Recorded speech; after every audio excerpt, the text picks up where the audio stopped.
A paz do Senhor, amados irmãos. Vamos estudar a lição da escola dominical?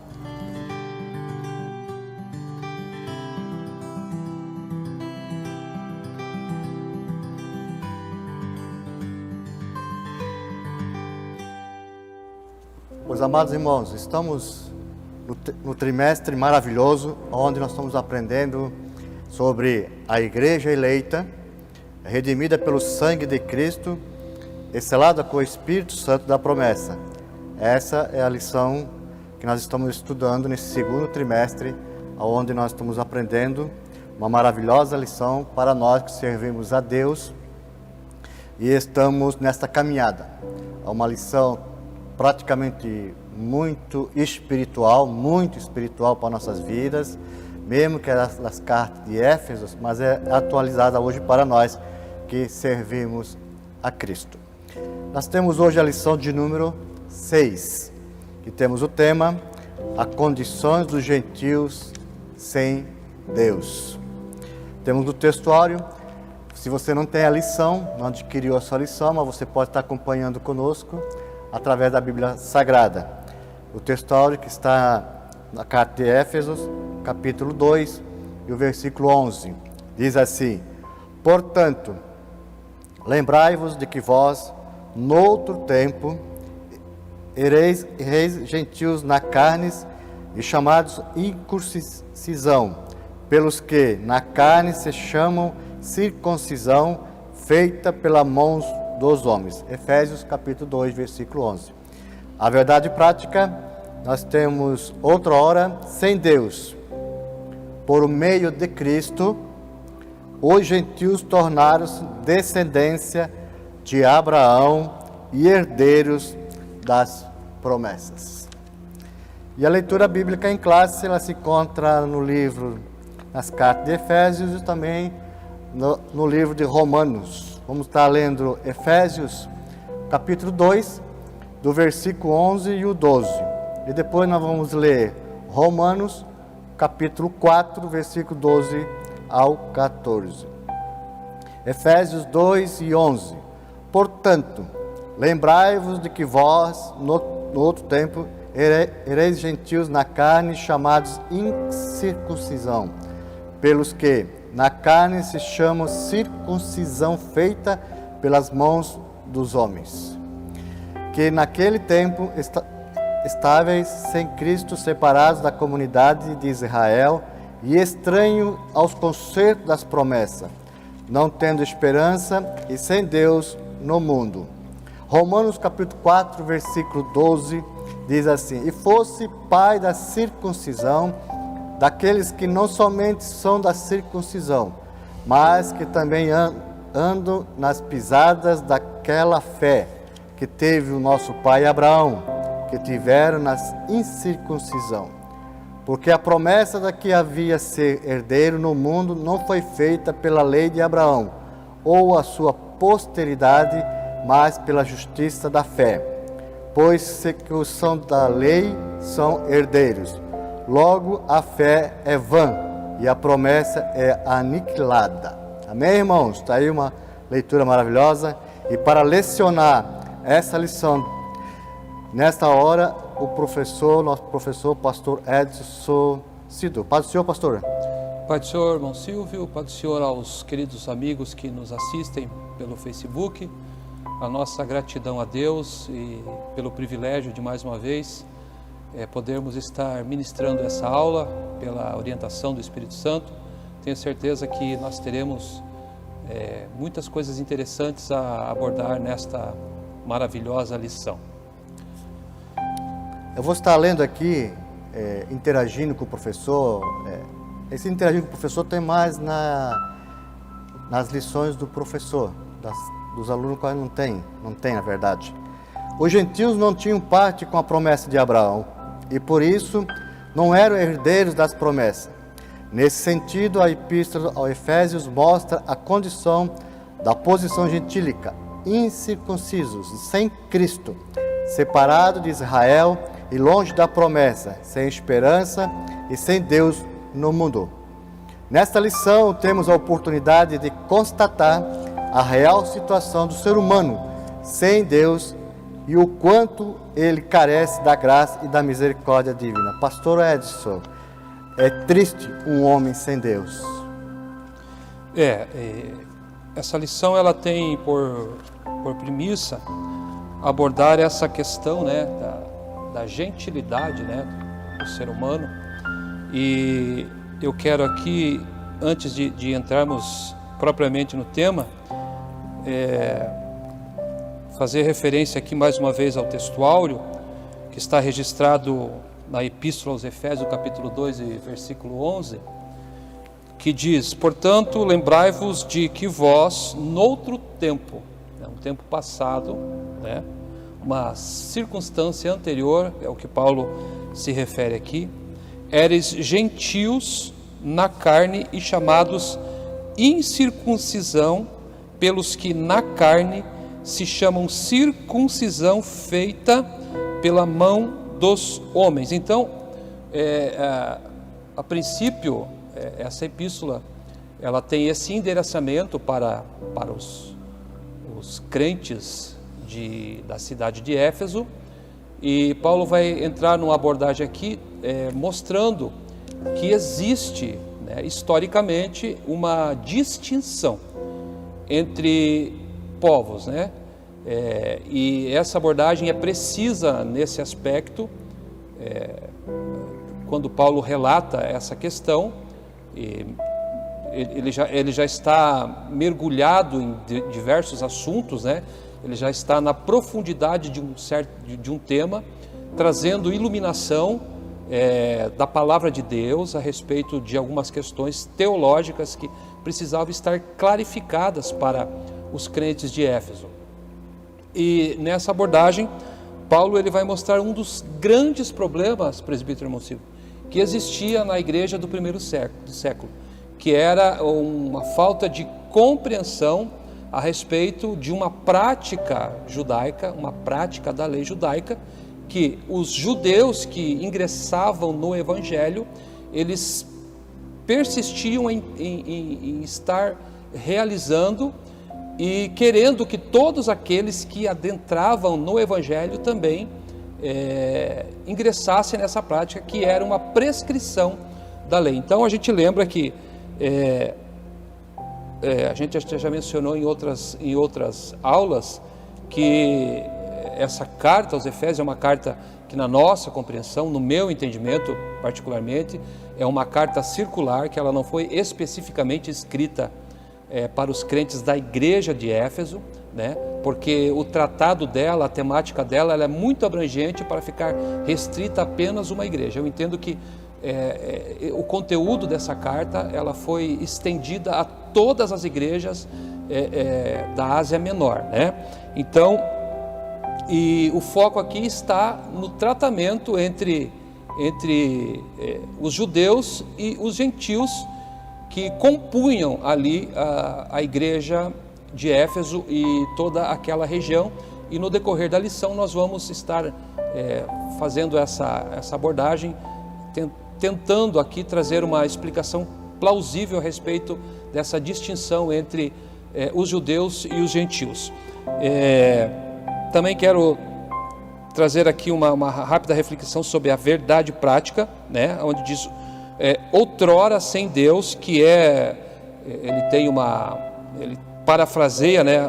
A verdade prática, na verdade, está parafraseando o textuário da lição, dizendo: outrora sem Deus, por meio de Cristo, os gentios tornaram-se descendência de Abraão e com essa situação se tornaram herdeiros das mesmas promessas. Eu friso aqui, herdeiros das mesmas promessas. Então, a única possibilidade para os gentios, né, de ser participantes das mesmas promessas e acabar com essa distinção entre povos, entre culturas, entre raças, entre ideologias, né, entre sistemas de religiosidade, exatamente por meio de Cristo. É Cristo que abre essa brecha, que abre esse precedente para que não só os judeus, mas os gentios e com isso formando um só povo, que é a igreja, um mistério revelado, né? Se tornasse um só povo e tivessem a participação, fossem coparticipantes nas promessas que foram feitas ainda para Abraão, né? E que nesse momento não só os judeus, mas os gentios que formavam o corpo de Cristo, a igreja, se tornaram participantes. A leitura bíblica em classe, ela vai relatar dois textos. Um está, obviamente, na Epístola aos Efésios, que é a base central de toda essa revista, de todas as lições desse trimestre, fazendo uma referência, né, um amparo teológico em uma outra carta paulina, que é a Epístola aos Romanos, né? E vale salientar aqui que essa questão que nós vamos abordar daqui para frente a respeito dos gentios, dos judeus, da circuncisão e da incircuncisão, era um problema decorrente na igreja do primeiro século, em função dessa questão, né, dos judeus, por meio das prescrições da lei, por meio daquilo que Deus havia deixado para Abraão como parte do pacto que ele havia feito com os judeus, com os hebreus, né, com a nação que dali surgiria, né? Então esse problema, essa questão, era uma questão que acontecia em todas as igrejas. Existia o que a gente já tem abordado aqui com uma certa frequência, existia uma dificuldade do entendimento teológico a respeito de muitas questões, né? Até porque o Cristo dos cristãos, o Cristo do Evangelho, era um judeu que vivia, que nasceu sobre as práticas e sobre as prescrições da lei judaica, né? E como judeu ele cumpriu todas elas, cumpriu todos os rituais, participava de todos os eventos sagrados da lei judaica, de todas as festas, né? E cumpriu todos os ritos da lei judaica, e por essa razão os judeus, de certa forma, entendiam, por falta dessa iluminação, que é um tema que nós já estudamos numa lição anterior, por falta de iluminação da revelação da palavra de Deus, eles não tinham esse discernimento e tentavam, sem ter essa iluminação, sem ter essa clarificação do tema, eles tentavam judaizar o cristianismo. Então, um dos pontos principais, e Paulo, a gente sempre salienta isso, né, que foi um homem extraordinário, que dentro desse conceito teológico, doutrinário, ele é acima da média, porque tudo aquilo que ele trouxe de ensinamento baseado naquilo que Cristo lhe revelou, ele traz luz, ele traz entendimento, ele traz discernimento para os crentes da época. E, obviamente, como a Bíblia, né, o Evangelho não é um Evangelho passado, né, o Evangelho é um tema presente, tudo aquilo que foi revelado lá não só para a igreja de Éfeso, mas para todas as outras igrejas às quais Paulo escreveu, com embasamento teológico, servem para a igreja de nossos dias. A gente sempre salienta aqui nas nossas aulas, né, dos nossos cursos teológicos, a gente salienta aqui, né, que a base, a espinha dorsal doutrinária da nossa fé, ela é pautada nos ensinos paulinos. Ok? Então, o que Paulo vai esclarecer aqui para os crentes de Éfeso, fazendo essa referência, pautado em uma outra carta, que é a Epístola aos Romanos, né? Paulo realmente ele vai mostrar, ele vai explicar que há uma distinção entre os judeus e os gentios. E ele vai mostrar nesse contexto, né, que há uma diferenciação, que essa distinção ela traz alguns percalços, alguns prejuízos para os gentios. Como diz o texto aqui, no versículo 12 do capítulo 2, da nossa leitura aqui bíblica em classe, ele vai mostrar qual era a verdadeira, a real situação em que se encontravam os gentios naquele tempo. Ele diz, naquele tempo estáveis sem Cristo, separados da comunidade de Israel e estranhos aos concertos da promessa, não tendo esperança e sem Deus no mundo. Então essas eram as condições em que se encontravam os judeus, né, naquele momento, naquela situação e durante toda a história bíblica, né? Então Paulo vai trazer à luz essa questão para mostrar que, segundo esses preceitos da lei judaica, realmente os judeus estavam em desvantagem, se assim eu posso usar a colocação da palavra, né? Havia uma desvantagem porque os judeus faziam parte de um pacto pela descendência, né? Pela sua certidão de nascimento, pela sua genealogia, eles tinham os privilégios que eram amparados pela lei judaica. Já os gentios, infelizmente, não tinham esses atributos, né, esses privilégios, e por sua vez Paulo ele vai esclarecer dizendo, olha, noutro tempo, quer dizer que existe um novo tempo. Então Paulo está mostrando para eles, para os crentes, a gente sempre faz esse recorte histórico para entender para quem Paulo estava escrevendo, em que tempo estava escrevendo, né? Ele vai dizer, realmente, num tempo passado, vocês tinham uma condição que era desfavorável, que era uma condição prejudicial, porque vocês não estavam incluídos no pacto, né?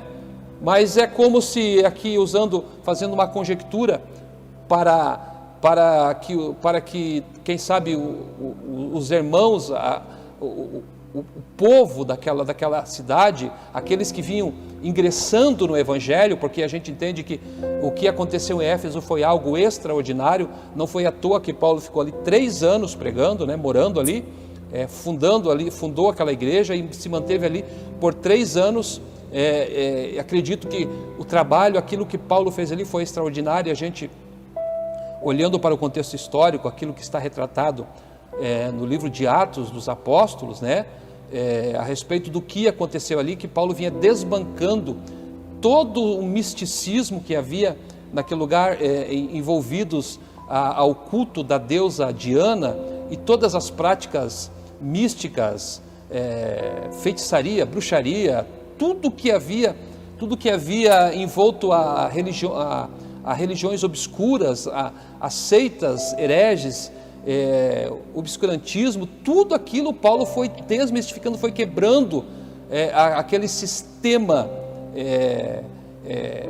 de uma vida, de um paganismo terrível que existia ali. Então a gente entende que as pessoas, elas eram convencidas pelo poder do evangelho que Paulo pregava, e ele vai mostrar essa distinção e vai pautar o que ele escreve baseado, vai pautar esse pensamento baseado no que ele escreve lá para os romanos, na epístola aos romanos, né? Quando ele diz, olha, no mesmo texto, na mesma leitura bíblica em classe, e fosse pai da circuncisão, a que ele está se referindo a Abraão, daqueles que não somente são da circuncisão, mas que também andam nas pisadas daquela fé que teve o nosso pai Abraão. Ele está falando dos judeus que eram descendentes, né, sanguíneos, né, de Abraão, que tiveram na circuncisão, que a promessa de que havia de ser herdeiro do mundo não foi feita pela lei a Abraão, né? Então aqui ele já vai mostrando que realmente os gentios, eles tinham esse desfavorecimento, porém ele vai mostrar que a promessa que Deus fez a Abraão não fora feita pela lei, mas a promessa que Deus fez a Abraão fora feita pela justiça que há na fé, e é pela justiça que há na fé que nós somos atingidos, né? Todo aquele que crê, né? Todo aquele que acreditar nessa palavra, todo aquele que acreditar em Deus através da fé, e essa fé oriunda de Abraão, né? Por isso que a fé é pela justiça, né? Ele justifica, a fé que teve Abraão, que justifica o nosso entendimento, o nosso proceder. Então o Paulo está relatando aqui, mostrando que é através da fé, né? E ele diz assim no versículo 14: pois se os que são da lei são herdeiros, logo a fé é vã e a promessa é aniquilada. Então ele vai deixar bem claro que num tempo passado, os gentios, né, que viviam sem Cristo, né, mergulhados no paganismo, mergulhados envolvidos naquele mar de idolatria e de pecaminosidade que existia em Éfeso, nesse tempo em que eles viviam assim, realmente eles estavam afastados de tudo que dizia respeito à promessa que Deus havia feito a Abraão. Mas, como a promessa feita a Abraão não diz respeito à lei, mas à fé que Abraão teve, porque a Bíblia diz que Abraão, ele creu e por isso foi imputado a ele a justiça que há na fé. Então, esse precedente dá aos gentios a oportunidade de ser participante de todas as promessas feitas a Abraão.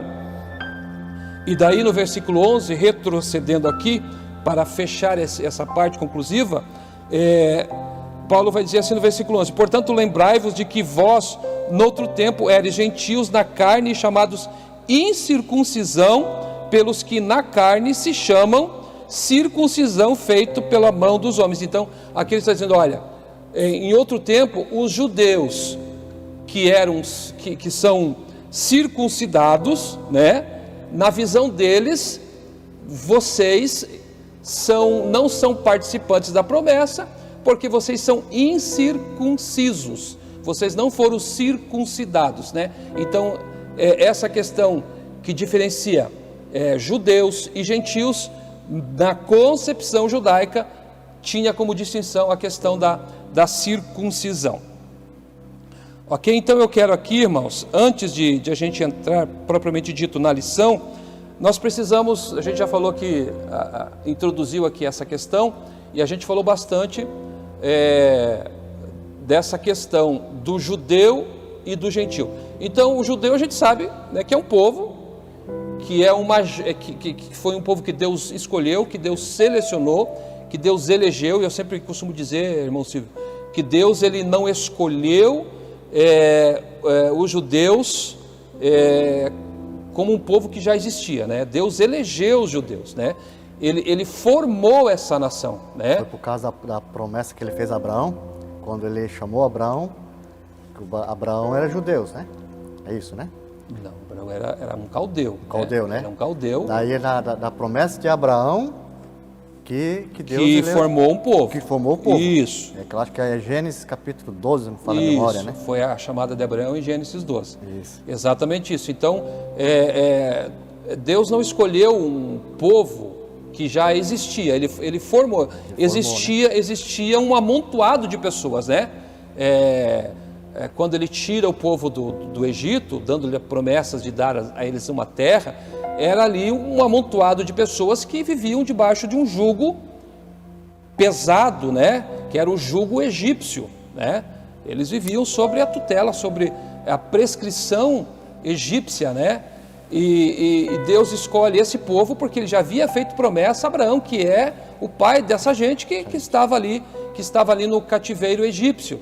Então ele junta esse povo e faz a eles a promessa, e é através deles que Deus prepara um território para fazer deles uma nação, né? Então, a partir daí, deixa de ser apenas uma promessa verbal, e ela passa a ser uma promessa concreta, né? A partir do momento que Deus tira o povo do Egito, leva eles durante todo o período de transitoriedade, de peregrinação pelo deserto, até eles se apropriar do território que Deus havia prometido já para Abraão e para os seus descendentes, né? Abraão, Isaac e Jacó. Diz, ó, vocês vão ter uma terra que mana leite e mel, né? Então essa terra precisava ser conquistada, mas o povo Deus já havia conquistado, que era esse povo que ele escolheu. Deus escolheu lá uma nação que já existia, não escolheu os egípcios, não escolheu qualquer outra nação que existia na época. Ele escolheu esse povo porque já havia feito uma promessa anteriormente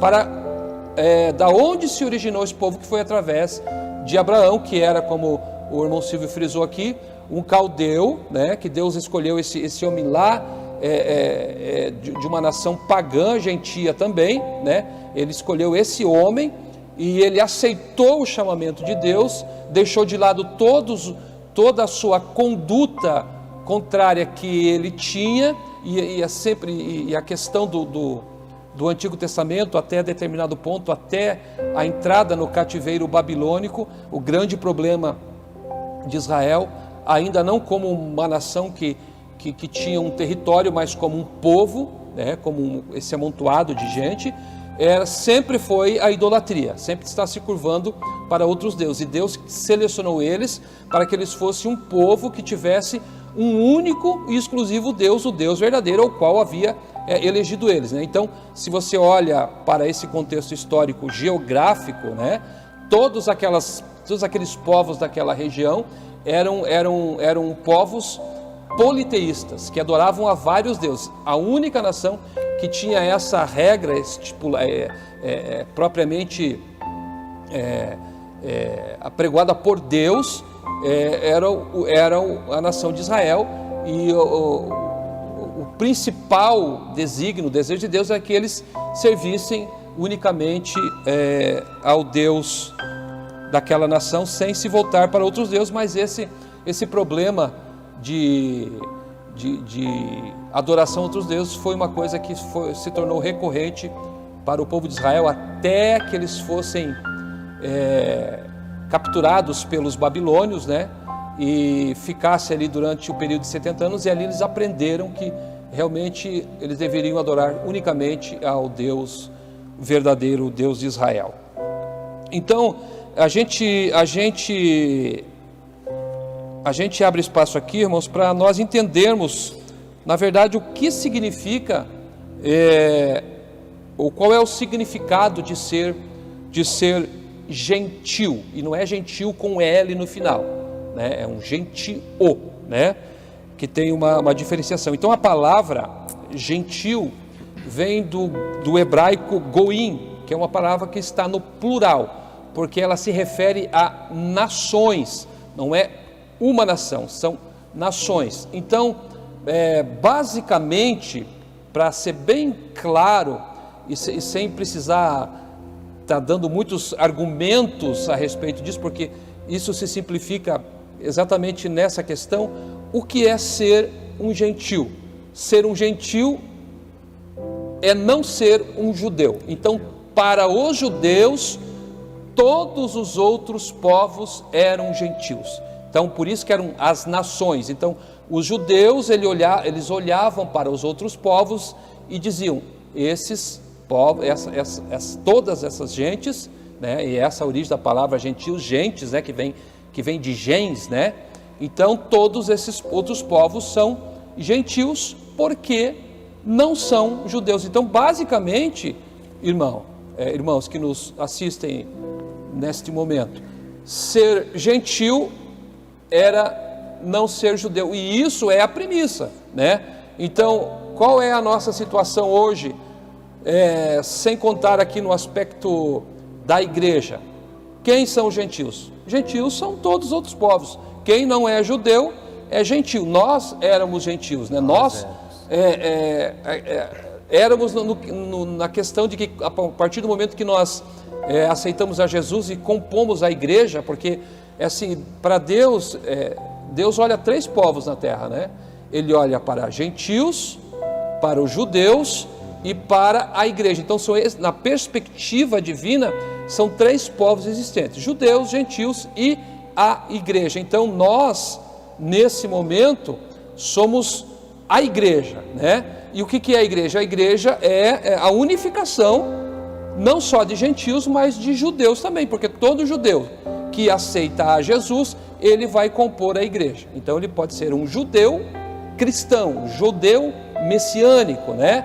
E nós temos também essa atribuição, mas não deixamos de ser gentil. Então essa nomenclatura de gentios era usada basicamente para fazer essa distinção, para distinguir os povos, né? E daí na Bíblia, irmãos, é bom a gente frisar isso. Na Bíblia, às vezes há uma variação de palavras para se referir aos gentios. Então, algumas vezes, dependendo da época e da situação, a palavra lá são gregos, né? Porque em determinado momento da história, os gregos eram a maior potência, eles influenciaram muito o mundo, então as referências para gentios eram os gregos. Em alguns outros momentos, em alguns outros textos da Bíblia, você vai ver que a palavra gentil é substituído obviamente por nações, né? E em algumas outras situações, para falar da idolatria, do paganismo, a palavra é substituída por pagão. Então essas derivações, na verdade, todas dentro do contexto de distinção entre povos, da cultura, da religião, da sociedade, essas variações queria dizer sempre a mesma coisa, que não eram pessoas que estavam inseridas dentro da comunidade de Israel. Lembrando que essa distinção se dá pelo fato de Deus eleger, né? Deus elegeu um povo para si. Então, isso fica claro, eu quero ler aqui com os irmãos, Êxodo 19, versículos 5 e 6. Êxodo 19, 5 e 6 vai dizer qual era, na verdade, com qual intuito Deus escolheu e selecionou o povo, a nação de Israel. Diz assim: agora, pois, se diligentemente ouvir a minha voz e guardares a minha aliança. Então perceba, irmãos, que mesmo Deus escolhendo, isso aqui é importante a gente salientar, mesmo Deus escolhendo, elegendo Israel para ser o seu povo, existia aqui uma condição, né? E a Bíblia, no que se trata, o Deus fazendo promessas para Israel e posteriormente para a igreja, sempre há uma condição, sempre é condicional. E qual que é a condição? Se ouvir a voz e guardar a minha aliança. Então, para que Deus pudesse concretizar o projeto dele para com a nação de Israel, eles precisavam guardar a aliança, né, que Deus havia feito com Abraão. Então sereis minha propriedade peculiar dentre todos os povos. Então Deus está dizendo, se vocês guardarem a aliança, as alianças que eu fiz, e a gente vai ver aqui, provavelmente no decorrer da lição, as alianças que dizem respeito a Israel, né? A aliança mosaica, a aliança da lei, que é do que se trata aqui, a aliança que Deus fez com Abraão, por mais que a aliança que Deus fez com Abraão, ela tem essa abrangência universal, mas ela também, distintamente, ela atinge os judeus, né? E a aliança davídica, que é o comprometimento de Deus em manter Israel como sendo uma nação poderosa, tendo um rei forte e poderoso, né? Então diz assim: e sereis propriedade peculiar dentre todos os povos, porque toda a terra é minha, e vós me sereis um reino sacerdotal e o povo santo. Então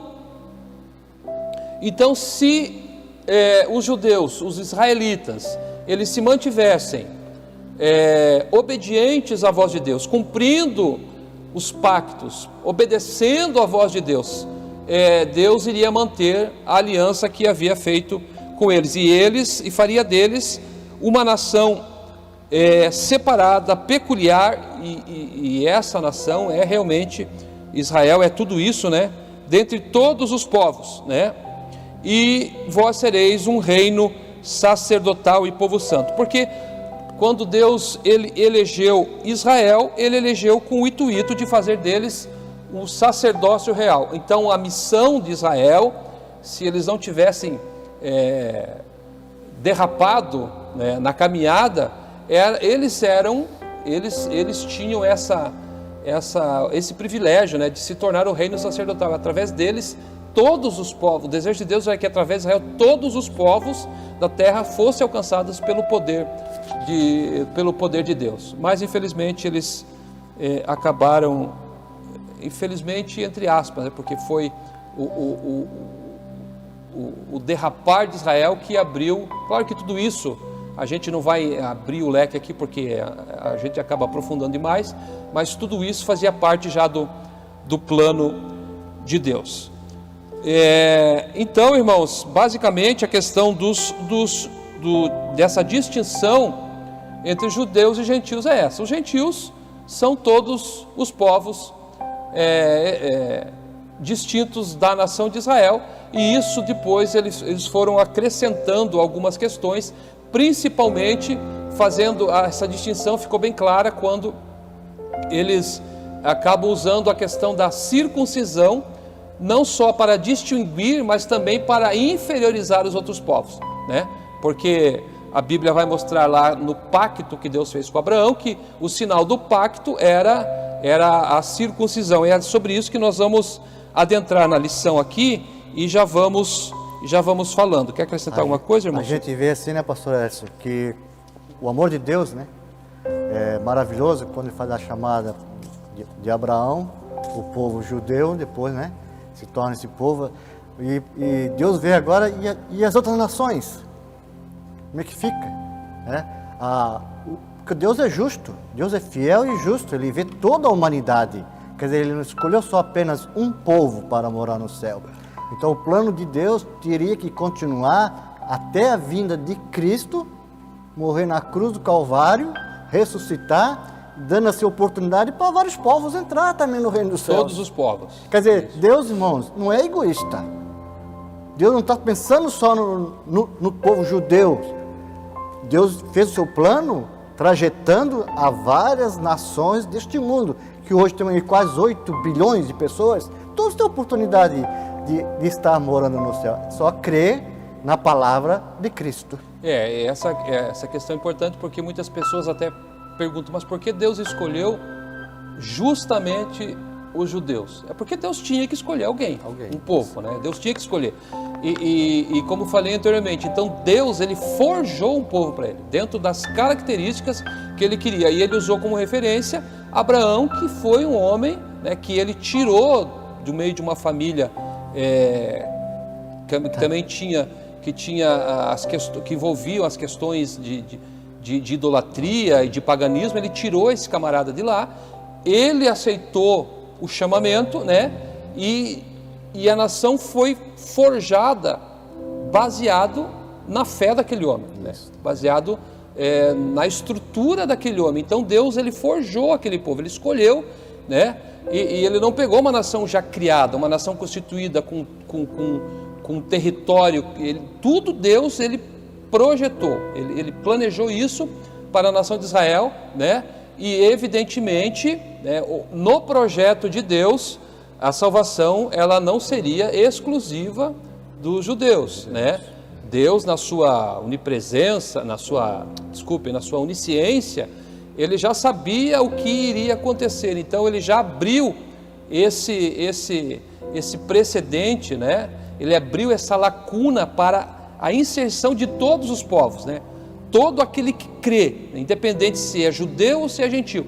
E é essa questão primordial que Paulo aborda aqui nessa epístola, porque, e não, como falei, né, anteriormente, não só nessa epístola, mas a igreja do primeiro século, os judeus que adentravam no evangelho, eles tinham essa dificuldade de entender, né? Eles queriam judaizar o evangelho, eles queriam trazer as práticas, eles queriam, na verdade, estava se formando um sincretismo religiosa, porque eles queriam inserir as práticas judaicas, né, prescritas na lei, dentro do evangelho que é da graça, né? Então foi essa questão. Então vamos lá, vamos acelerando aqui para não se prolongar muito o vídeo.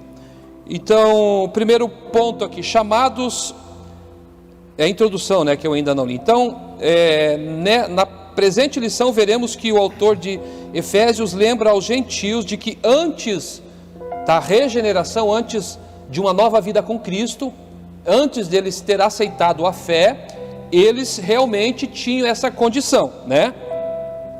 Eles eram incircuncisos realmente e haviam experimentado as 5 formas de privação. Eles não tinham o direito, eles não tinham acesso àquilo que os judeus tinham pela promessa que havia sido feita a Abraão como descendente daquele povo, né? como ancestral daquele povo. Estavam sem Cristo, separados de Israel, alienados contra a promessa, sem esperança e sem Deus no mundo. Logo, nós vamos estudar cada um desses aspectos. Então vamos já adentrar aqui, o primeiro ponto, chamados incircuncisão. Na era antes de Cristo, além de mortos espiritualmente, os gentios eram desprezados pelos judeus e identificados como incircuncisos. Então essa questão, essa era uma marca distintiva, né? Entre judeus e gentios, era a questão da incircuncisão. Então todo judeu, ele era circuncidado e os gentios eram incircuncisos, né? Basicamente isso. Vale lembrar aqui, acho que a gente até falou numa aula anterior, a circuncisão era uma prática que alguns povos antigos tinham, né? Isso não era uma questão exclusiva dos judeus. Alguns outros povos também, você vai procurar lá nos livros de história, você vai achar isso, né?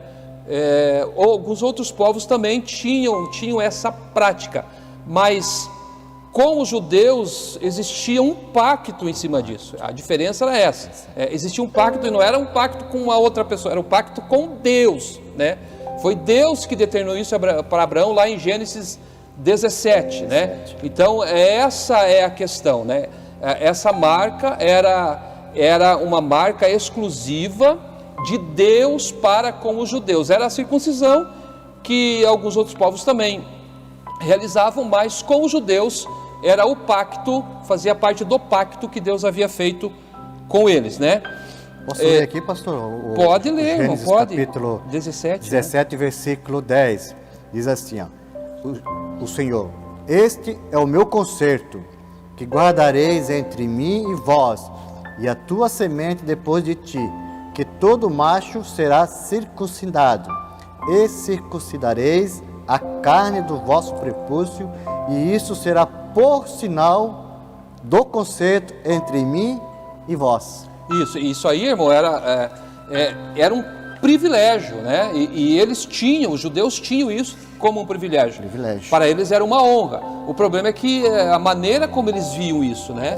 E às vezes aquele texto que nós lemos anteriormente, em Êxodo 19, se não me falha a memória, né? Eles usavam a circuncisão acima de tudo. E a Bíblia, Deus é bem claro em dizer que o que fazia eles seguir em frente e manter a promessa não era a circuncisão, mas era a obediência. Evidentemente a circuncisão era a marca que distinguia, mas o que fariam eles prosperar e progredir era a obediência. O que manteria a aliança era a obediência. Então isso realmente era um motivo de honra, um privilégio, e faziam deles estar inseridos na promessa.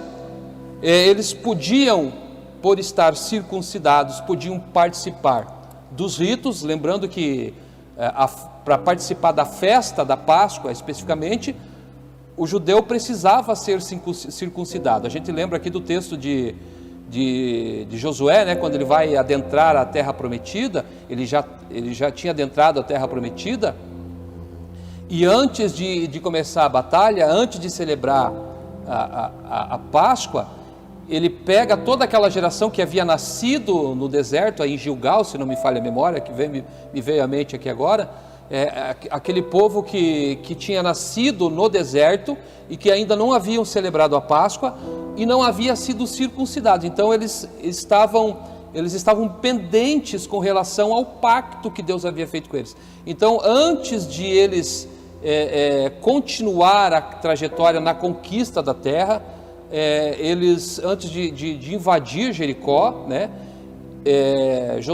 Deus manda Josué circuncidar todo aquele povo que havia nascido no deserto e não estava circuncidado, e sequencialmente eles participaram da Páscoa. Então era uma prerrogativa para participar da Páscoa, precisava ser circuncidado. Então, para poder participar desses rituais, eles tinham que ser circuncidados.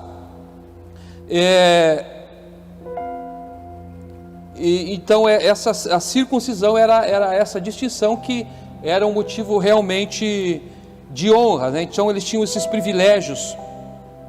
Então, para os judeus, a circuncisão obviamente tinha um efeito contrário àquilo que os gentios não podiam ter, né? Então, para os judeus era um privilégio, era uma honra, eles faziam parte da comunidade, eles tinham esperança, eles estavam dentro do contexto, participantes da promessa, todas aquelas questões. Já os gentios, por sua vez, por não participarem da circuncisão, eles eram alheios a todas essas promessas na visão dos judeus, né?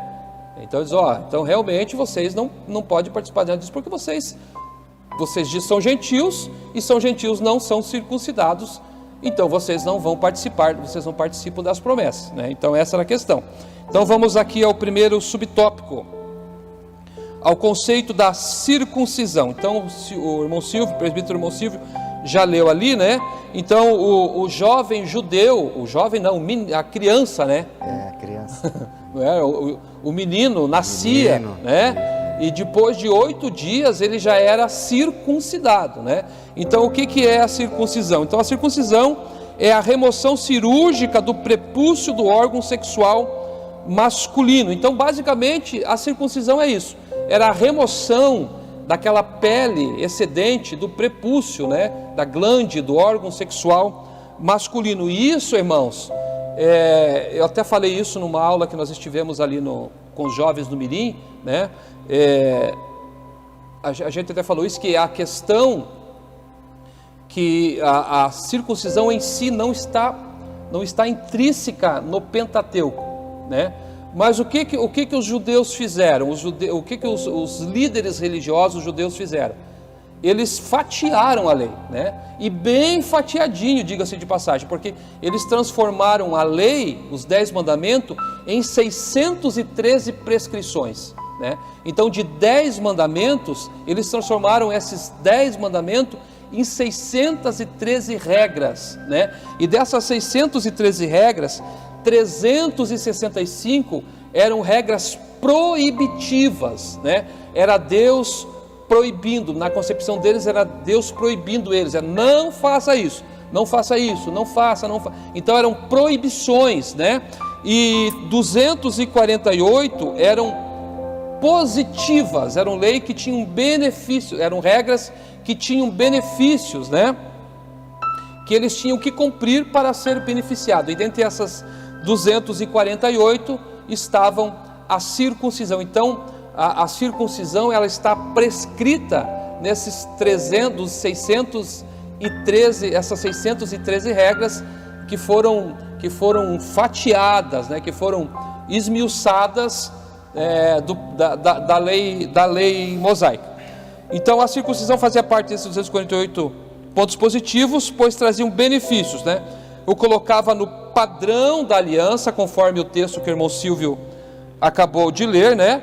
E era um motivo de honra. Então o menininho nascia lá, o recém-nascido, 8 dias depois, deu o 8º dia, independente de qualquer situação, a única circunstância em que poderia se postergar esse ato do momento da circuncisão era se a criança, o recém-nascido, tivesse algum problema muito sério de saúde. Então, daí eles esperavam a criança ter uma condição de saúde melhor para cumprir o ritual.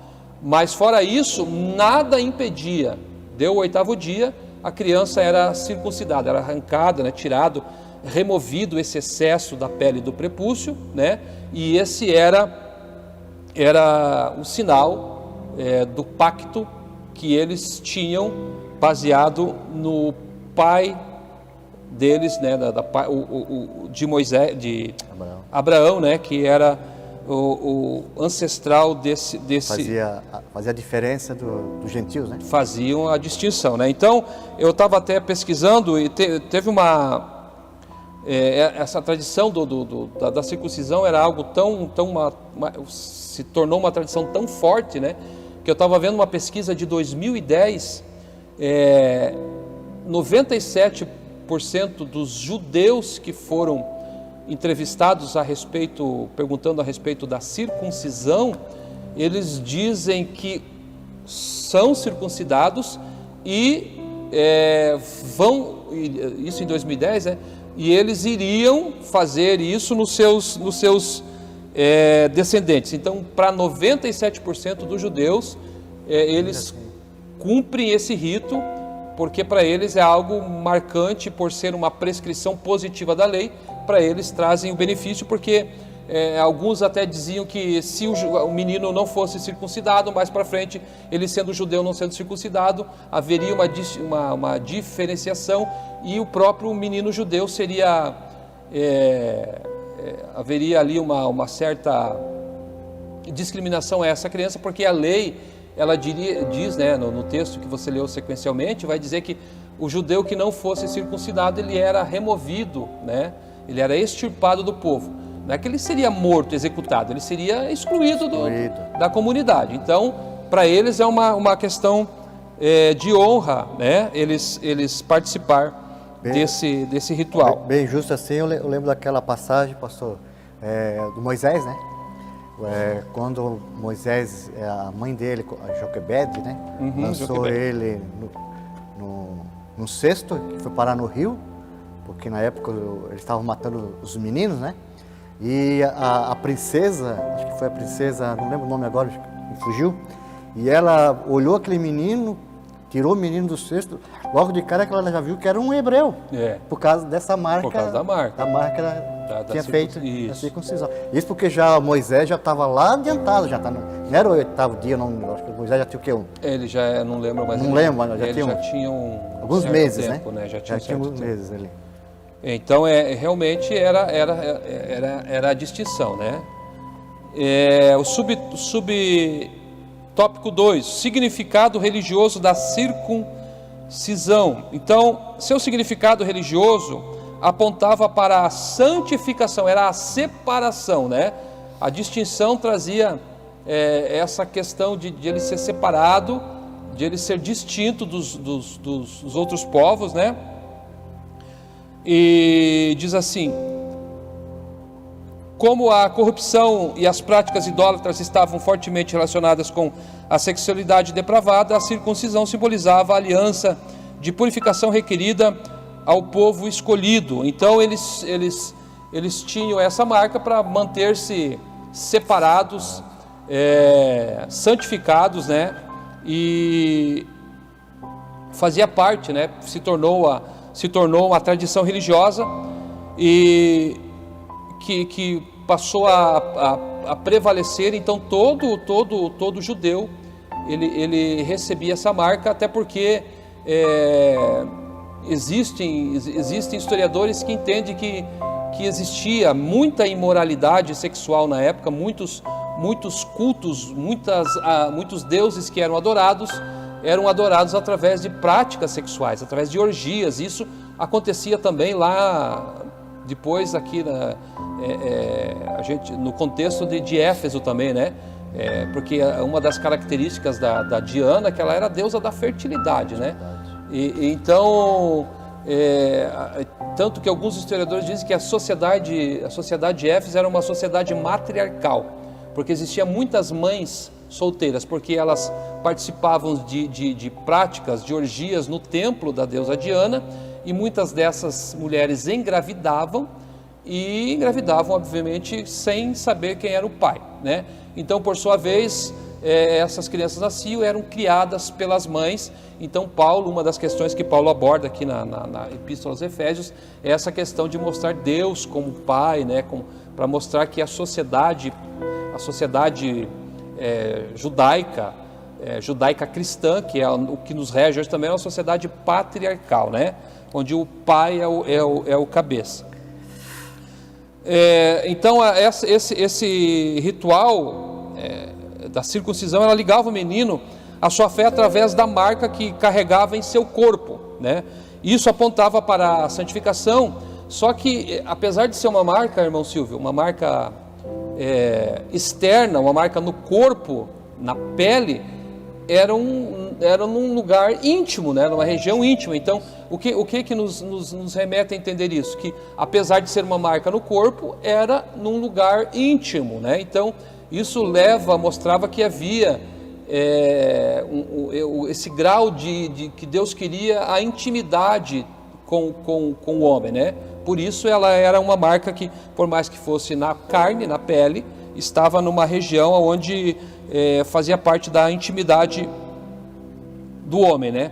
Então não era a circuncisão que introduzia o menino no judaísmo, né? Por mais que fazia parte desse ritual religioso, não era a circuncisão que colocava os meninos para a prática religiosa. Para o menino ser judeu, bastava, obviamente, ele nascer num ventre de uma mãe judia. Isso já fazia dele ser um judeu. Então a marca só confirmava a sua lealdade, né, a fé baseada na lei judaica. Subponto 3 do tópico 1, a circuncisão do coração. O apóstolo reconhece que os gentios não faziam parte da circuncisão, mas, como uma ressalva, o sinal dos judeus era apenas físico e realizado por mãos humanas. A boa nova que Paulo traz é de que a verdadeira circuncisão não se tratava de uma operação externa na carne realizada pelos homens, mas a que foi feita no interior, a que é do coração. Então, nesse contexto da circuncisão aqui, da circuncisão no coração, ele faz parte, né, da nova aliança, né, desse novo formato que Paulo vai mostrar, fazendo os gentios e os judeus entenderem o que realmente importava para Deus, né?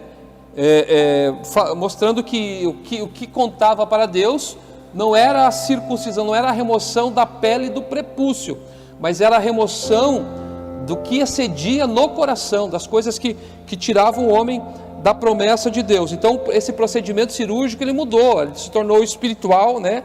E no interior, deixou de ser exterior e passou a ser no interior, no coração do homem. Então eu separei aqui alguns textos para mostrar o que realmente significava essa circuncisão no coração. Deixa eu ler aqui com os irmãos 1 Coríntios 7:19.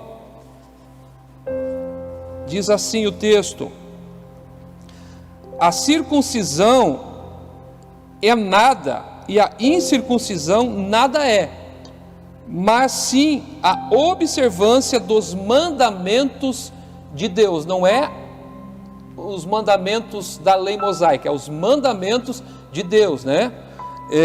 Colossenses 2:11 vai dizer assim: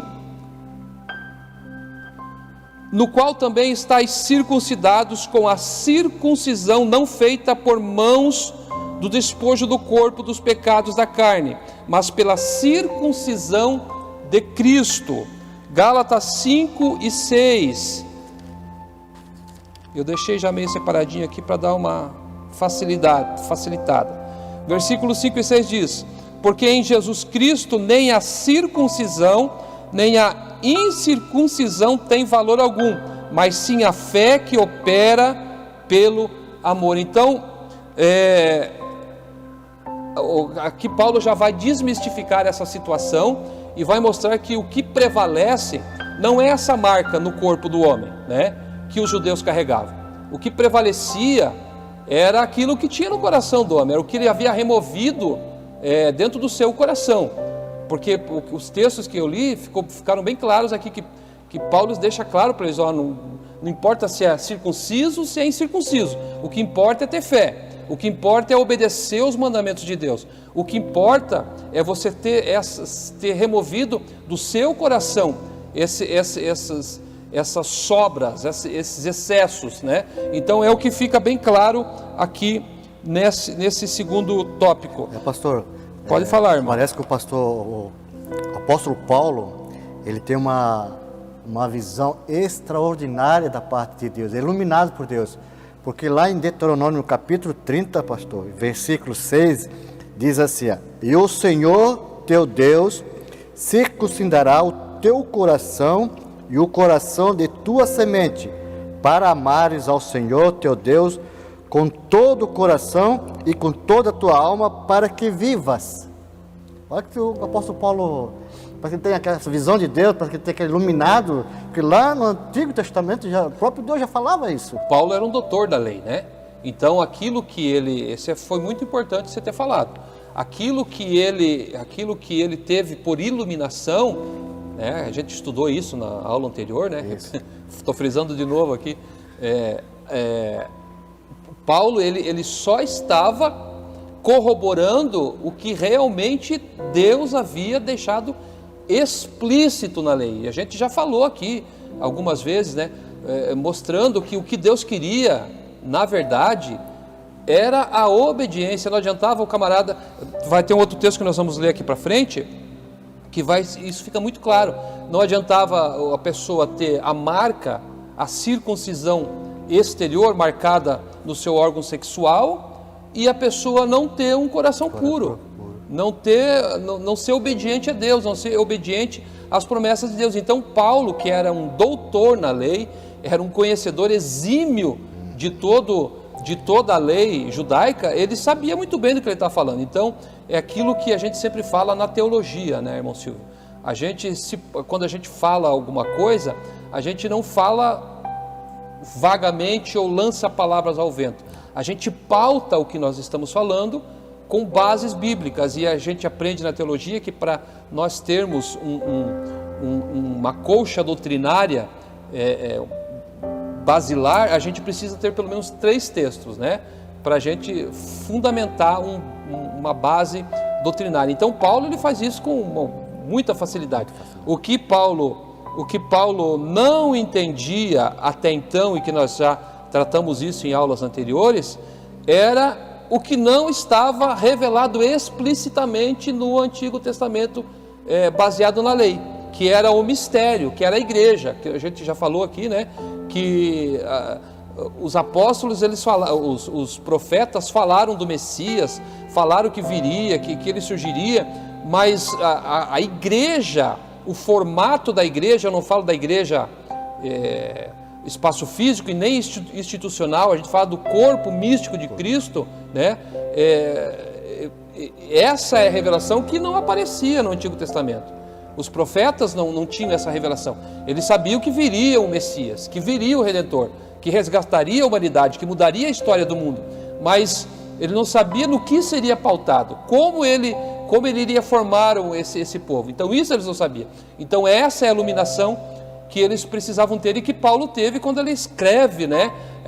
Ele começa a escrever a carta aos Efésios, e a gente já falou aqui da maneira como ele começa a escrever essa ortodoxia, essa exaltação a Deus por aquilo que ele recebe e quer transmitir para os Efésios, né? Então Paulo só pautou aquilo que a própria lei já dizia. Foi muito bom você ter usado esse texto aí, irmão Silvio. Então vamos para o outro subtópico do ponto 1 aqui, o quarto, né? Circuncisão na nova aliança. Então, o assunto da circuncisão gerou discussões acaloradas entre os judeus e gentios.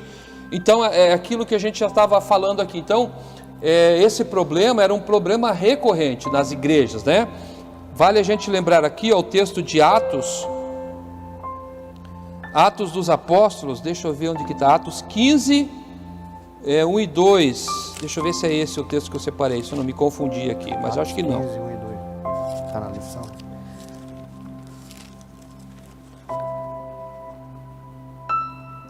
Atos 15, 1 e 2, olha só o que já acontecia.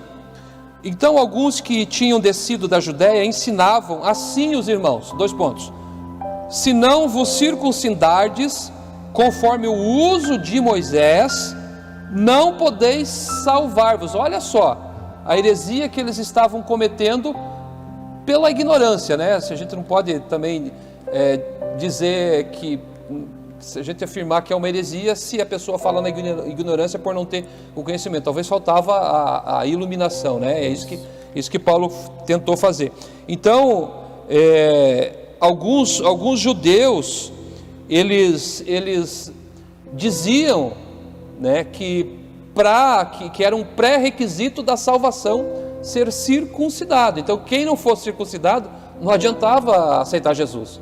Não adiantava. Então, quer dizer, eles estavam até aí diminuindo, né, o sacrifício vicário, o sacrifício de Cristo, quando eles tem que ter esse padrão judaico, né, para poder ser salvo. Se não tiver esse padrão, não tem salvação. Então, esse era o problema que acontecia na igreja do primeiro século. Versículo 2: tendo tido Paulo e Barnabé não pequena discussão, olha só, não pequena discussão e contenta contra eles. Então, o que a gente entende aqui? Deu o que fazer para Paulo fazer com que os judeus tivessem o entendimento que a salvação em Cristo não tem nada a ver com circuncisão ou incircuncisão, não tem nada. Então aqui diz que houve uma discussão que não foi pequena sobre o assunto, e uma contenda entre eles, quer dizer que faltou só chegar a vias de fato, né? Mas eles bateram boca feio por causa da situação, né? E resolveu-se que Paulo e Barnabé e alguns dentre eles subissem a Jerusalém aos apóstolos e aos anciãos sobre aquela questão. Então eles foram para Jerusalém. Aqui surge o concílio de Jerusalém, aonde foram abordados alguns assuntos, e dentre eles fora abordado a questão da circuncisão, ser salvo ou não ser salvo. Daí Paulo vai dizer na primeira carta aos Coríntios, no capítulo 7, eu quero ler aqui 2 textos, 7, versículos 18 e o 22. Isso é um grande erro, né, pastor? A pessoa confiar na própria carne, né? Confiar no próprio seu ego, na sua pensamento, no próprio comércio, na sua materialização, e esquecer o principal, né? A parte com Deus. E eles estavam, eu tenho certeza que na época eles estavam, porque era muito forte isso, né? Sim, era muito forte. Claro, teria que ser aquilo ali, senão eles até aceitavam a Jesus, mas eles queriam manter os procedimentos, né? Tanto que no concílio de Jerusalém foi tratado isso e foi deixado bem claro isso, né? Quem é judeu mantém a circuncisão, quem é gentil mantém assim circunciso, né? E eles, já que você falou, eu lembrei de algo que estava para falar e eu acabei não falando, mas agora encaixou. Eles se ufanavam disso, eles se vangloriavam disso, eles discriminavam as pessoas. Eles não sentavam com outras pessoas à mesa porque eles achavam que quem era incircunciso era impuro, né? Nós olhando para a história de Davi, quando ele confronta Golias, a gente claro que a gente olha para o lado heróico de Davi, mas olha o desprezo que ele tratou Golias, né? Claro que dentro daquela situação que eles estavam todos amedrontados, né? E a gente vê ali uma história de heroísmo, de quebra de uma situação em que eles estavam sendo afrontados e diminuídos, né? O Davi diz: peraí, incircunciso. Ele está mostrando, ele não é nada perante aquilo que nós temos, né? Então, esse tinha esse tratamento. A discriminação que tinha com os samaritanos, por exemplo, né? Porque os samaritanos se misturaram quando o reino se dividiu e os assírios invadiram aquela região e muitos povos vieram morar naquela região e os samaritanos começaram a se misturar com aqueles povos. Olha o problema que criou, que eles não era só questão religiosa, né? Eles tinham essa questão de que muitos daquelas pessoas que vinham e se misturavam com os samaritanos não se circuncidavam, né? Então eles tinham essa rejeição. Então isso era uma questão que eles se achavam superiores por ter essa marca, né? Essa marca no seu corpo. Então o texto que eu queria ler, eu vou ler, 1 Coríntios 7, 18 e o 22, diz assim: é alguém chamado estando circuncidado? Fique circuncidado. Então é isso que tinha se tratado lá no concílio de Jerusalém. É alguém chamado estando incircuncidado? Não se circuncide, fique do jeito que você está. Então, o que Paulo está querendo dizer? Isso aí acabou, você não tem problema, né? Não tem mais nada. Ele diz assim: a circuncisão é nada.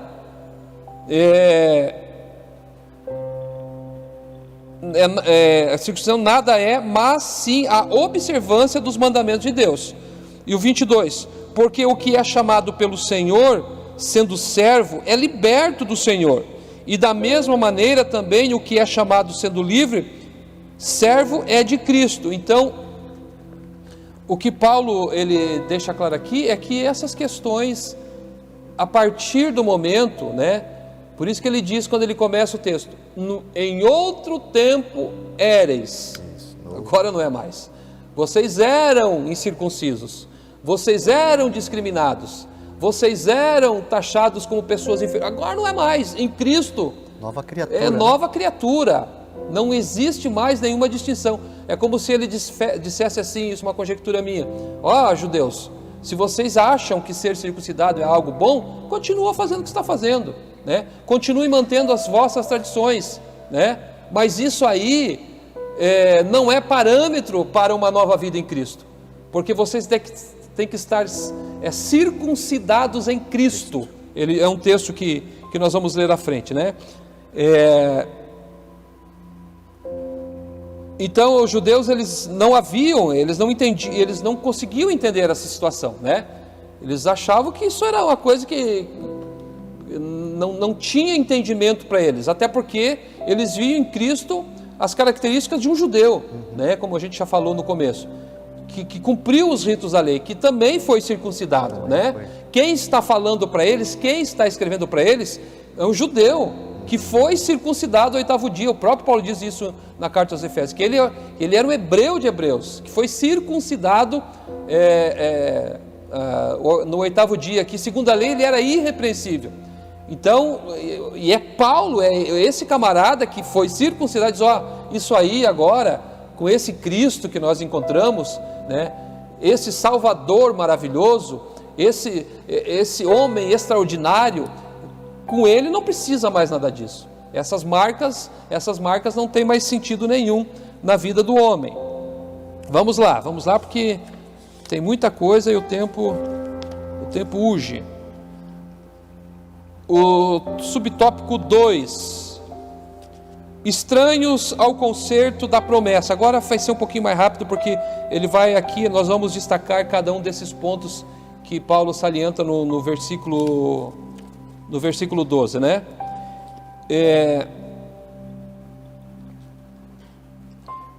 O que ele vai dizer lá no versículo 12, né? Que antes, em outro tempo, então, antes da regeneração, antes de ser nova criatura, esses gentios que haviam ingressado no evangelho, no cristianismo, eles realmente tinham essa distinção. Agora, isso não tem mais nenhum efeito, porque eles foram regenerados, aquilo que você falou, se tornaram novas criaturas. Então, vamos lá.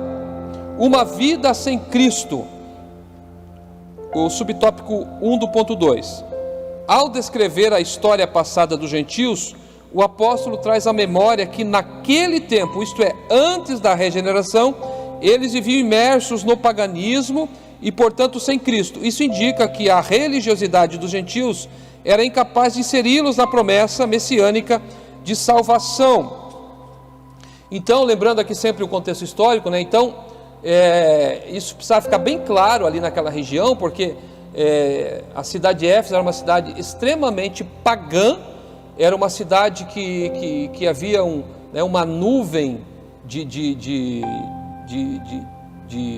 crenças, de dogmas, de vários cultos, vários ritos. Existia tudo que é tipo de coisa que se possa imaginar, tudo centralizado ali na questão da Diana dos Efésios, né? Então se aglomeravam ali pessoas que sabiam que muitas pessoas estavam indo ali peregrinando, porque era um centro de peregrinação a deusa Diana. Então tudo se juntava ali, bruxos, feiticeiros, místicos, gente de toda sorte de crença se reuniu ali. Então, uma cidade enorme, segundo, se eu não me engano agora, tinha aproximadamente 400 mil habitantes, acho que é esse o número, não lembro agora, mas era uma grande cidade, uma cidade portuária que as pessoas desembarcavam ali e muitos iam ali para cultuar Diana, e muitos se beneficiavam desses rituais e dessas crenças pagãs.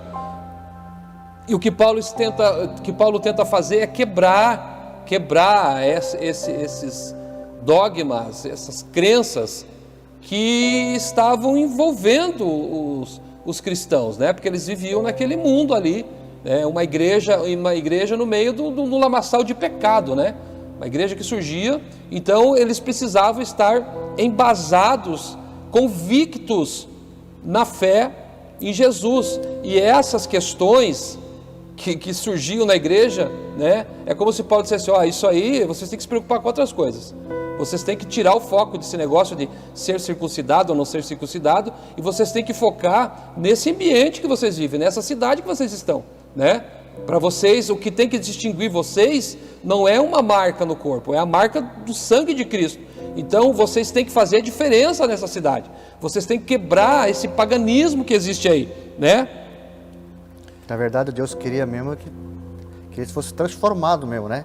Daquela situação da cidade de Éfeso, das coisas erradas que eles faziam. E hoje não é diferente, né, pastor? Não é diferente. Não é diferente. Quantas pessoas hoje nas drogas, na prostituição, falando as coisas erradas, mentindo, e etc, etc.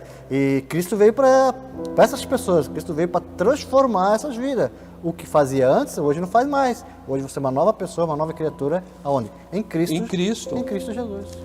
Paulo fala na carta aos Filipenses, no capítulo 3, versículo 3, ele diz assim, porque a circuncisão, é o texto que eu já tinha feito menção, porque a circuncisão somos nós, que servimos a Deus em espírito e nos gloriamos em Jesus Cristo, e não confiamos na carne. Então essa era a verdadeira distinção, nós somos circuncidados em Cristo. Então é isso que tem que prevalecer na vida de vocês, é isso que vocês precisam fazer, né? Pode ser, como antes eles eram indiferentes à promessa, né? Eles não tinham essa parte, eles não, antes de ingressar no Evangelho, para eles aquilo tudo que envolvia a fé judaica, para eles não tinha efeito nenhum, era simplesmente, eles estavam alheios, né? Eles estavam, não fazia sentido nenhum para eles, né? Até porque que eles iam querer entender a religião, a fé judaica, né? Sendo que, até porque em Éfeso era uma série, um aglomerado de e não só em Éfeso, né, irmãos? Vamos lembrar aqui que todo o Império Romano, né, que era influenciado pelos gregos, pela filosofia grega, pelos deuses da cultura, da mitologia grega, né? Lembre-se lá em Atenas, né, que o panteão de deuses lá, onde os estoicos lá tentaram questionar Paulo a respeito do Deus, da religião dele, da fé dele, né? epicureus e os epicureus e os estoicos, né? Eles queriam questionar Paulo. Eles tinham tantos deuses, eles tinham tanto medo de deixar de adorar algum deus, que eles tinham um santuário para um deus desconhecido. Então eles viviam imersos nesse panteão de deuses, uma idolatria terrível, né? E Paulo ele escreve para os irmãos de Éfeso, dizendo: olha, agora é diferente, agora é em Cristo, agora a fé de vocês está embasada em Cristo. Não tem um monte de Deus, não tem aí um conglomerado de deuses. Vocês têm um Deus, vocês têm um Cristo libertador, e é nele que vocês têm que se firmar e se embasar. Ponto 2, separados da comunidade de Israel. Ainda no versículo 12, o apóstolo salienta a desvantagem de os gentios não pertencerem à comunidade de Israel. Eles estavam excluídos não só dos símbolos externos, mas também não faziam parte do povo escolhido, e consequentemente não podiam usufruir dos privilégios da aliança de Abraão. A constatação cruel era a de que Deus não havia se revelado aos gentios, pois a chamada divina fora feita somente a Abraão e a sua descendência. Então, isso parecia, né? Parecia, não era uma desvantagem, né? Para os gentios, porém eles faziam pouco caso, porque até então, para eles, ser judeu, não ser os preceitos da lei, ser descendente de Abraão, herdeiros de uma promessa, para eles não fazia sentido nenhum, né? Mas em Cristo, eles poderiam desfrutar da mesma promessa, e isso serve, evidentemente, né, irmãos, para nós, né?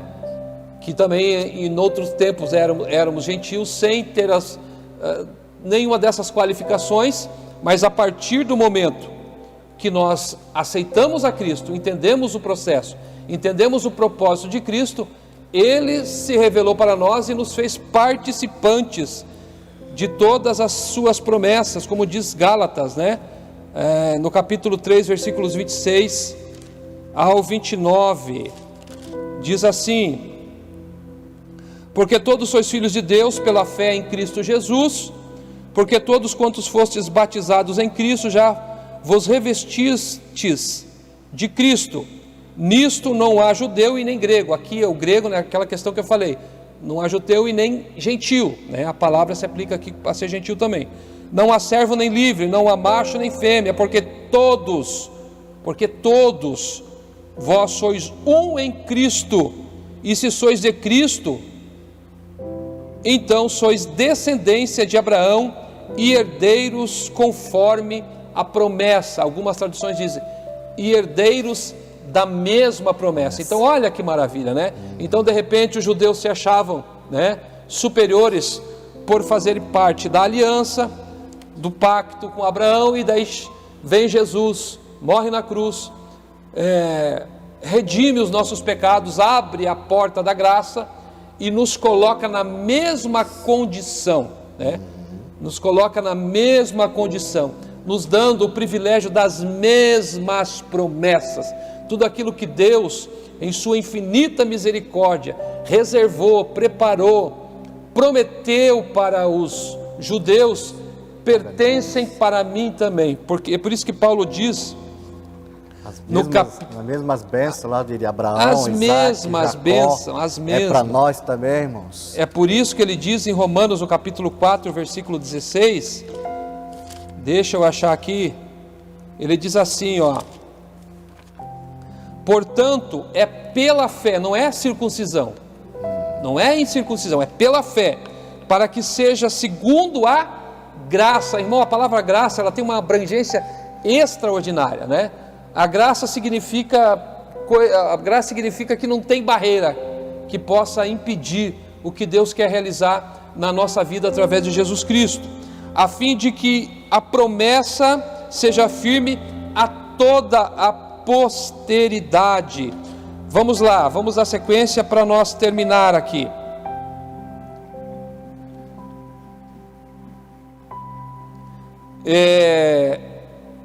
Subtópico ponto 3 do tópico 2, né? Alienados aos pactos das promessas. Uma vez separados da comunidade de Israel, os gentios desconheciam totalmente os vários pactos que Deus estabelecera com os patriarcas israelitas. Esses pactos giravam em torno da grande promessa do advento. Então, irmãos, por que isso é importante? Porque os pactos que Deus fez com Moisés, da lei, né? E vale salientar aqui, irmãos, que o pacto da lei é um pacto transitório, teve um tempo, um tempo para se findar. Então ele teve um tempo, um prazo de validade, a frase que eu estava tentando achar aqui. Tem um prazo de validade. Em Cristo, esse pacto da lei não serve mais para nós, né? Porque em Cristo toda a lei se cumpriu, né? Ele cumpriu toda a lei. Então nós olhamos para Ele, que é o autor e o consumador da nossa fé. Mas o pacto abraâmico e o pacto davídico, ele converge diretamente na pessoa de Jesus Cristo. É por isso que Mateus, no Evangelho de Mateus, no capítulo 1, no versículo 1, eu preguei aqui dia desses sobre isso, falando a respeito das alianças de Deus.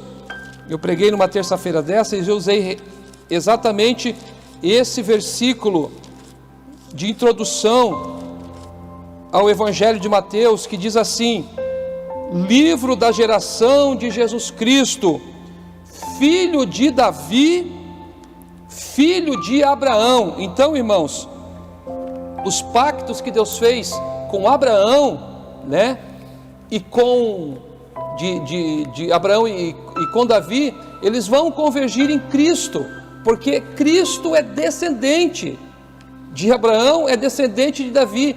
E qual é a base linear do pacto com Abraão?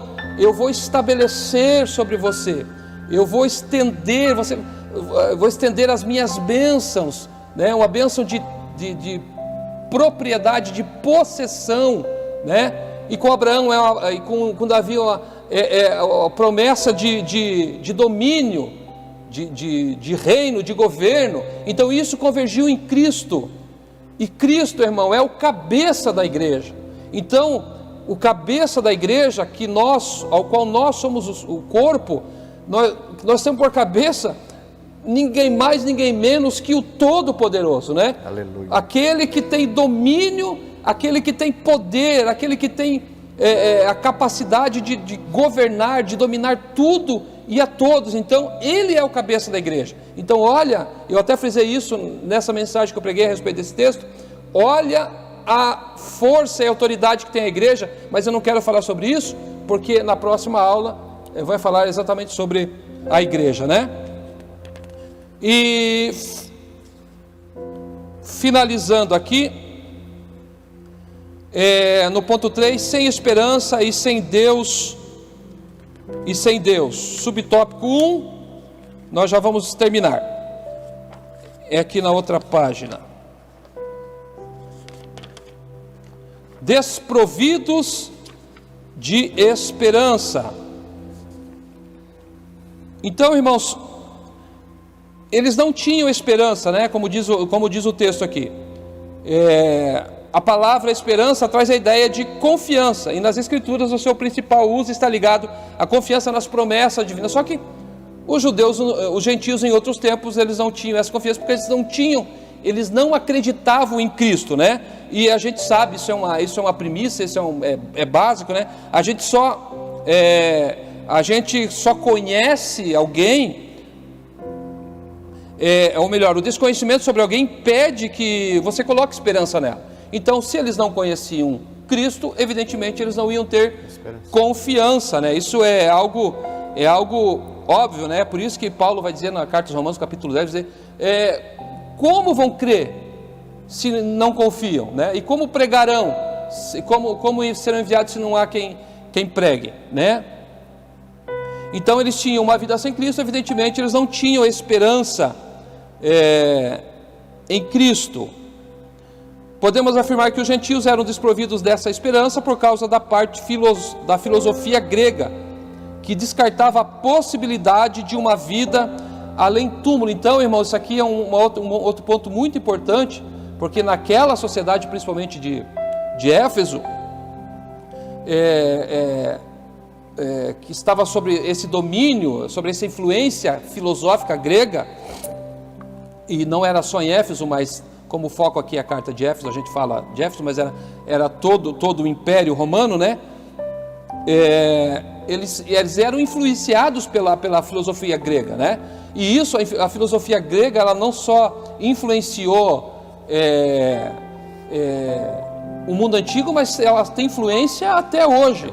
Muitas das questões da nossa cultura, elas têm base na filosofia grega. Tanto é que existem temas, né, existem matérias e até faculdade de filosofia, né?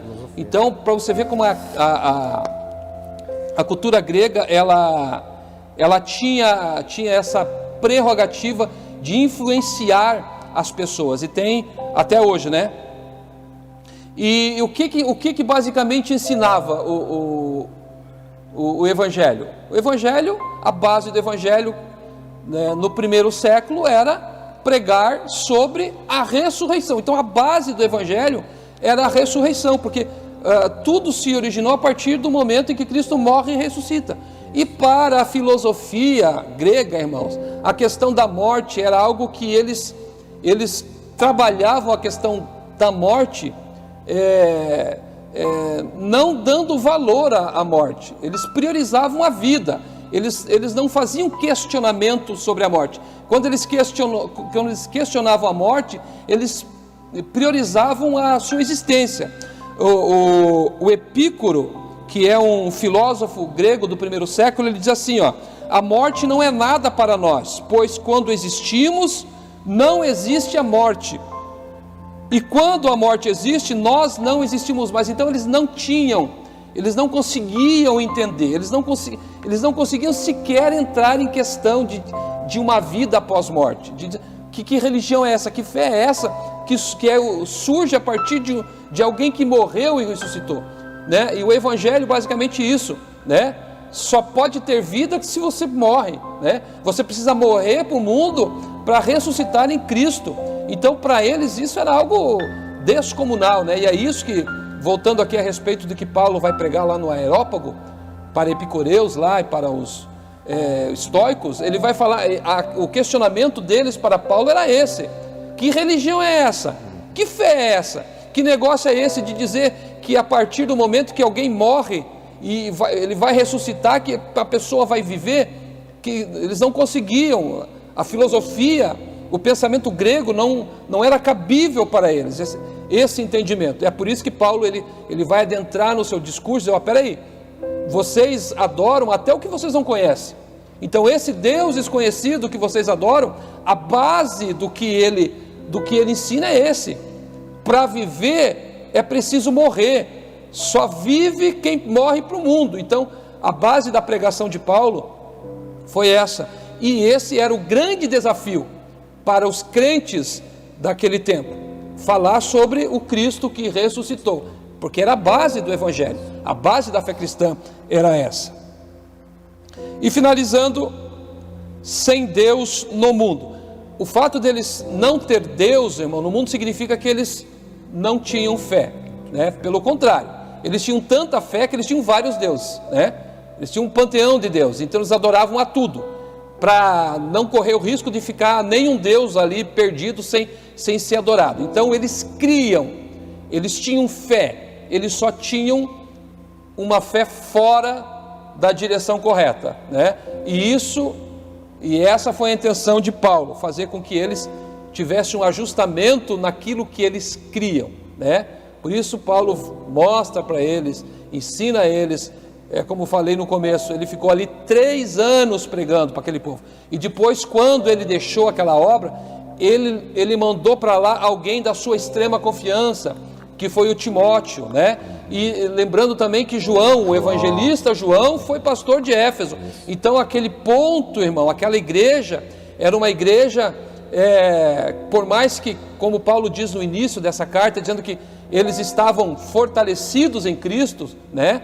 Paulo diz no capítulo 1, dizendo: olha, eu estou feliz porque as notícias que eu recebo daí é que vocês têm fé, que vocês têm união. Então, por mais que ele sabia que eles tinham esses fundamentos, eles precisavam mergulhar no oceano, né, da graça de Deus e ter o entendimento pleno da palavra, deixar as picuinhas, deixar questões dos dogmas e dos ritos judaicos, essa divergência, porque você é judeu, porque você é gentil e não é circuncidado, você não pode ter Jesus, você não pode aceitar ser salvo. E o gentil, por sua vez, dizia: vocês mataram aquele que descende de vocês. Então existia uma rixa, uma guerra de conceitos, né, que surgia dentro da igreja, e Paulo veio e quebra e diz: olha, peraí, não é nenhum e não é nem outro, em Cristo somos um, em Cristo somos nova criatura, em Cristo somos circuncidados. Não é circuncisão nem a incircuncisão, é a fé em Cristo faz de nós herdeiros da mesma promessa. Concluindo, diz assim: noutro tempo éramos incircuncisos e estávamos excluídos da aliança de Deus, separados de Cristo e de Israel, vivíamos alienados do concerto da promessa, desesperançados e longe de Deus. Um dia, porém, a magnitude do amor divino circuncidou os nossos corações, removeu tudo que não presta. Em Cristo tudo que não presta foi removido. O nosso coração foi circuncidado, né? Foram removidas todas as marcas do pecado. E aproximou-se-nos de Cristo e de Israel, incluiu-nos na esperança da promessa e revelou a nós o único e verdadeiro Deus. Bendito seja o seu santo nome para sempre. Então é isso, meus irmãos. Nós concluímos aqui essa lição, esperando que Deus em Cristo possa te abençoar. Amém. Glória a Deus. Muito boa essa lição, amados irmãos. Aprendemos com o Senhor como Ele é amoroso com nós. E você agora não é mais um qualquer. Você agora é um servo de Deus, uma serva do Senhor, que pode chegar diante do Senhor, mesmo nossas falhas, dificuldades que às vezes acontecem, mas nós temos um Deus que provê tudo e todas as coisas. Quer morar no céu? Tenha o teu coração limpo pela palavra do Senhor. Amém, irmãos?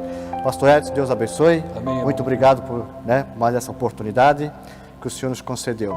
A próxima lição eu quero te convidar para você reunir sua família, reunir os seus amados irmãos em casa, né, irmãos?